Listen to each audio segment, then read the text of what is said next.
Hey everybody, welcome back to Here Pal Here. My name is Pal. Today I am doing a video that is very strange and different for me. I don't have a guitar in my hands. I feel very naked. I'm going to be talking to you guys today about one of the, I think really just one of my favorite books for sure, but one of the most important books that I've ever read. It's helped me a lot, not just in like my musical life, but just in life in general. I've kind of alluded to this in previous videos that I'm going to be talking about this. I'm going to do a whole series of videos really, taking you guys through this wonderful book called Zen Guitar. And it's one of my favorite books pretty much ever. It's not really just a guitar book, and it's not really a Zen book. It's a Zen book that kind of uses concepts and ideas from guitar to kind of teach you Zen as well. So it's very, very interesting. I really, really like this book. I have a little story about the book, about how I first read it, and I want to share that with you because I think it kind of pertains to what some of what I took away from this book. So this goes way back to like 2000. I honestly don't remember the year. It was probably like 2004, 2005. I became friends with this guy, Kurt, who it's my friend in Boston. This was when I was still living in the Boston area. So Kurt Florzak is a really great guitar player. He's an awesome luthier. He's worked on my guitars, and he's just a great friend, and he's a really good musician.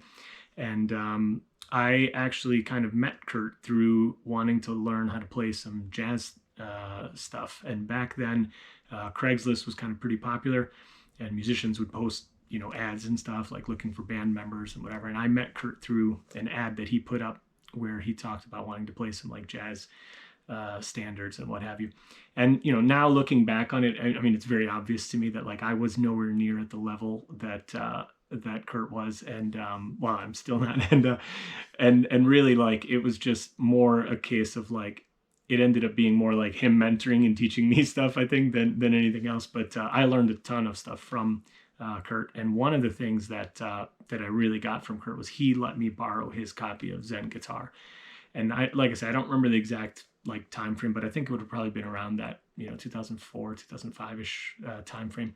And I really, really like this book, and I read it a lot. And I think I've probably since read it like at least 2 or 3 times, like from beginning to end, and then probably multiple times just kind of flipping through and just kind of randomly opening it and just reading like whatever page it opened up to. So anyway, the reason I mention this is that a lot of kind of what is discussed in this book is kind of talking about it, learning guitar, but learning really kind of like the Zen mindset, and almost like in a martial arts kind of way, like learning guitar. So it's like it's talking about practice in almost like a martial way, and like practicing guitar as if you were in a dojo and things like that. So I view it as kind of like, Kurt was helping me and teaching me a lot of stuff. And I was like really, kind of learning a lot from him. And I think, we'll get into the book and the details, but, some part of you learning and you walking your own path is that you want to teach and show other people who are maybe just coming up behind you as well. So that's kind of what I'm trying to do with some of the things on my channel, and sharing some of the things that I've learned or some of the things that I know with anybody who's interested, who's maybe not seen it or not seen it from the perspective I have. So my idea with this book is that I'm going to make just like a bunch of different videos, and I'll put them all in a playlist so you guys can kind of watch them together if you want. And what I'll do is I will probably go through kind of section by section. Not that I'm going to read you the book, you don't have to worry about that, but like I will just kind of give you my thoughts on the different kind of parts of the book and what they mean to me, or what my perspective on them is. And regardless, I would definitely encourage everybody to go check out this book and get your own copy and read it. And I would love to know if you've already read it, what you think, and like if it's had quite that impact on you or the same impact on you. I would definitely love to hear that as well. So it's written by Philip Toshio Sudo, and unfortunately I believe he has passed away quite some time ago.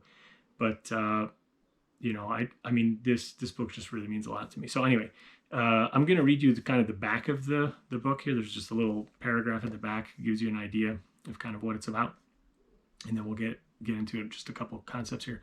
So it says, Zen Guitar begins with a simple premise. We carry a song inside, the song that makes us human. We're all born with this song, but we don't know how to unlock it.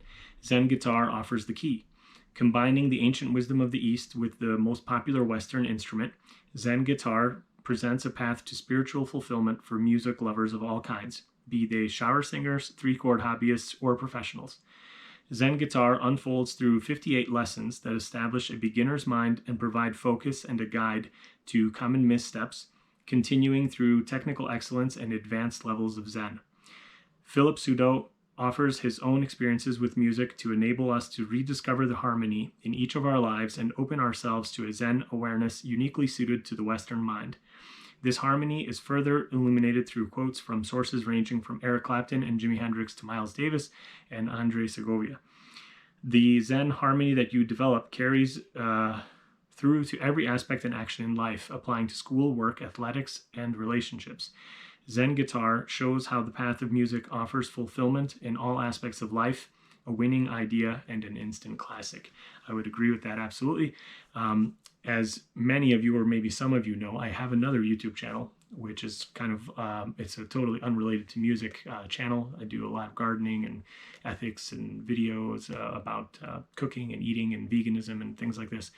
And I've actually used many of the things I've learned from this book to apply to those concepts and those areas of my life as well. So it's very interesting. I definitely agree with this, that this is not just about music. So just very quickly, I want to read a couple little parts here from the introduction in the book where, he talks about what it means to kind of study in this Zen Guitar dojo. So he's talking about how it's not a how-to book. It's not a learn these bits of music theory or these scales or whatever. It's not about information. It's about kind of like this way of living, really, and a way of being. So he says, but information alone cannot teach you what you need to know to play your song. At the Zen Guitar Dojo, our aim is not to acquire information, but wisdom.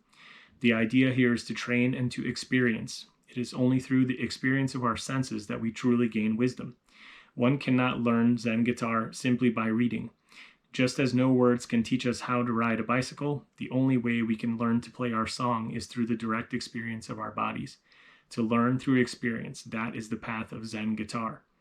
There is a Zen saying, paths cannot be taught, they can only be taken. So it is with Zen guitar. So it's basically, telling you it's a hands-on thing. You have to go and do it. And speaking of hands-on, the next little bit that I just want to read you guys, which is still kind of from the beginning, is basically just saying, now, if you are ready to proceed, all you ever need do on the path of Zen guitar is this. Number 1, wear the white belt. Number 2, pick up your guitar. Number 3, tune. Number 4, play. Dedicate yourself to understanding the true meaning of these 4 steps, and you are sure to find the way of Zen guitar. Go down the path as far as you can, but never lose sight of the beginning. In the end, the purity and the openness of the white belt is where you want to return. So I think I'm going to try to end soon here. I don't want to make the first video of this be too long. So let me know if you like the idea for these videos. I hope you do. And I will hopefully come back with a lot more of this. But basically, again, this idea of wearing the white belt, it's, going back to like this martial arts kind of mindset. You're a beginner, and you're a beginner on the path, and everybody is walking their own path. And so you want to maintain that wonderful joy and that beauty that you kind of feel when you first discover like music or the song within, the joy of playing guitar. I think, in some of my previous videos, I've kind of talked about that, and I tell the story about how I got my first guitar. I'll link it in the end if anybody is curious to see it, but I strongly suspect and believe that most of you have your own story like that you remember, kind of the joy and just the wonder that you feel when you first got your guitar, or when you were first wanting to even get a guitar, even just hearing that first song that made you think like, wow, that's something I want to do. Like, and that joy is kind of what we're supposed to maintain, and then, you know, go through these steps. So anyway, that's the video for now, and hopefully I'll be putting these up as time progresses, and hopefully you guys like them, and I'll see you in another video soon. Bye.